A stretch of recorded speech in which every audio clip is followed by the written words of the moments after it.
नमस्कार, आपका स्वागत है। कलयुग के अंत के विषय में हमारे प्राचीन पुराणों में पहले ही भविष्यवाणी की हुई है। कलयुग का प्रभाव कैसा होगा, कलयुग में मनुष्य का व्यवहार कैसा होगा, कलयुग की स्त्रियां कैसी होगी, कलयुग में मनुष्य का आकार और आयु कितनी होगी, कलयुग में पाप और पुण्य की परिभाषा क्या होगी, कलयुग में मुक्ति पाने के कौन से मार्ग होंगे तथा कलयुग का अंत कैसे होगा आदि के विषय में हमारे प्राचीन पुराणों में कलयुग की भविष्यवाणी की गई है।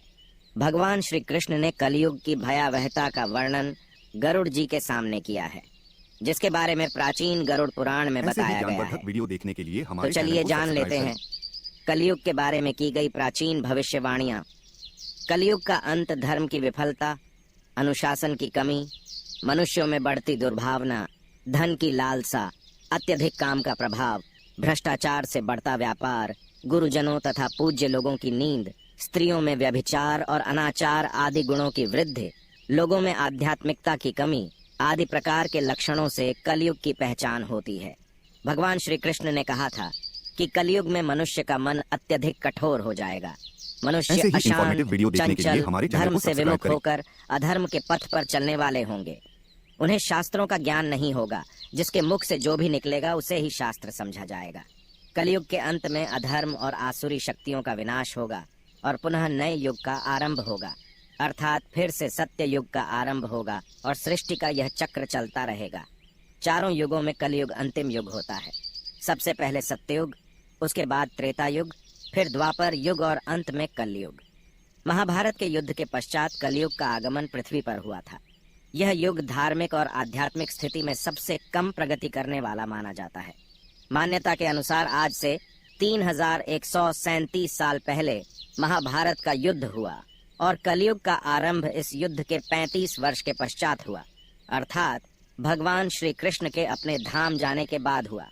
श्री कृष्ण कहते हैं, कलयुग में लोग अपने स्वार्थ को ही सर्वोपरि मानेंगे। धर्म का त्याग करके मटेरियलिस्टिक उद्देश्य को पाने के लिए जी जान से कोशिश करेंगे। धर्म में विश्वास न होने के कारण लोग अन्यायपूर्वक आचरण करेंगे। यदि हम आज के समय में देखें तो पाप इतना बढ़ चुका है, मानो ऐसा लगता है कलयुग का अंत अब निकट आ चुका है। लेकिन कुछ विद्वानों के अनुसार यह तो बस शुरुआत है। आगे कलयुग और भी भयानक रूप लेने वाला है। कलयुग के उस भयानक रूप को देखने की क्षमता आज के मनुष्यों के अंदर नहीं है। जब कलयुग का अंत समय निकट आएगा तो ऐसी ऐसी भयानक चीजें दिखाई पड़ेगी। मनुष्य का रूप इतना विकृत और भयानक हो जाएगा कि वह मनुष्य कम पिशाच ज्यादा दिखाई देंगे।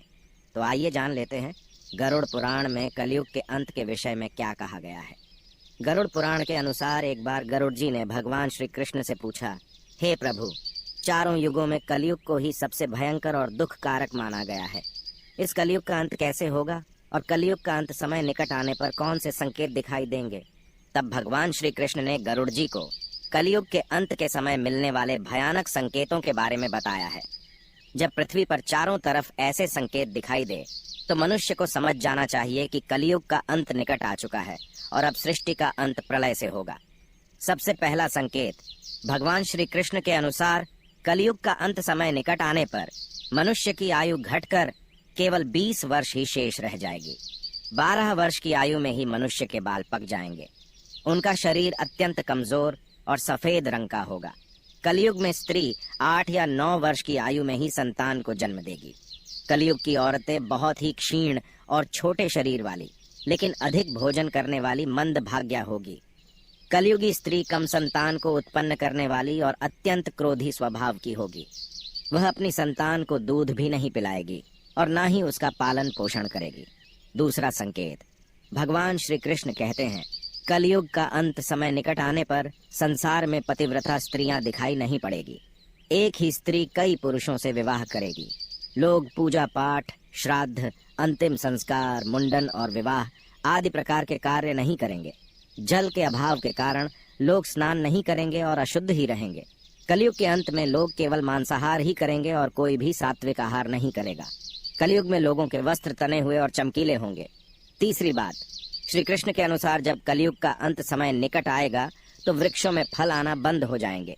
सभी वृक्ष फल रहित हो जाएंगे। सृष्टि में हर तरफ केवल शमी के वृक्ष ही दिखाई देंगे। मनुष्य शाकाहार छोड़कर केवल मांस का ही भक्षण करेंगे। कलयुग का भोजन तामसिक और रोग उत्पन्न करने वाला होगा। इसी कारण से लोग जल्दी ही बूढ़े होकर मर जाएंगे। कलयुगी मनुष्य गाय की पूजा करना बंद कर देंगे। सभी गाय का मांस खाएंगे। गायों को केवल दूध और मांस के लिए ही पाला जाएगा। चौथी बात, कलयुग का अंत समय निकट आने पर अल्प वृष्टि होगी, अर्थात बहुत ही कम बारिश होगी। खेत अनाज नहीं उगा पाएंगे। धान्य का आकार बहुत ही छोटा होगा और फलों में रस भी उत्पन्न नहीं होगा। मनुष्य भूख और प्यास के कारण ही मरने लगेंगे। मनुष्य को केवल बकरियों का दूध ही प्राप्त होगा। पांचवी बात, जब कलयुग का अंत होने वाला होगा तब भगवान विष्णु सूर्य के किरणों में विराजमान होकर पृथ्वी का संपूर्ण जल सोख लेते हैं। आकाश में चारों तरफ 7 सूर्य दिखाई देंगे। इन सभी सूर्यों के प्रभाव से संपूर्ण सृष्टि जलकर खाक हो जाएगी। तत्पश्चात रुद्र रूपी भगवान विष्णु संपूर्ण संसार को दग्ध करके अपने श्वास से मेघों को उत्पन्न करेंगे और ये मेघ भयंकर गर्जना करते हुए अगले 100 वर्षों तक आकाश से जल की वर्षा करेंगे और सृष्टि की उस भयंकर अग्नि को शांत कर देंगे। अग्नि शांत होने पर वे मेघ संपूर्ण जगत को जल में डुबो देते हैं और इस प्रकार से कलयुग का अंत हो जाता है और फिर परमात्मा अपनी इच्छा मात्र से पुनः सृष्टि में जीव की उत्पत्ति करते हैं। तो दोस्तों, इस प्रकार से गरुड़ पुराण में कलयुग के अंत का वर्णन किया गया है। उम्मीद है आपको यह जानकारी अच्छी लगी होगी। वीडियो को लाइक जरूर करें, साथ ही चैनल को सब्सक्राइब करना ना भूलें। आप सभी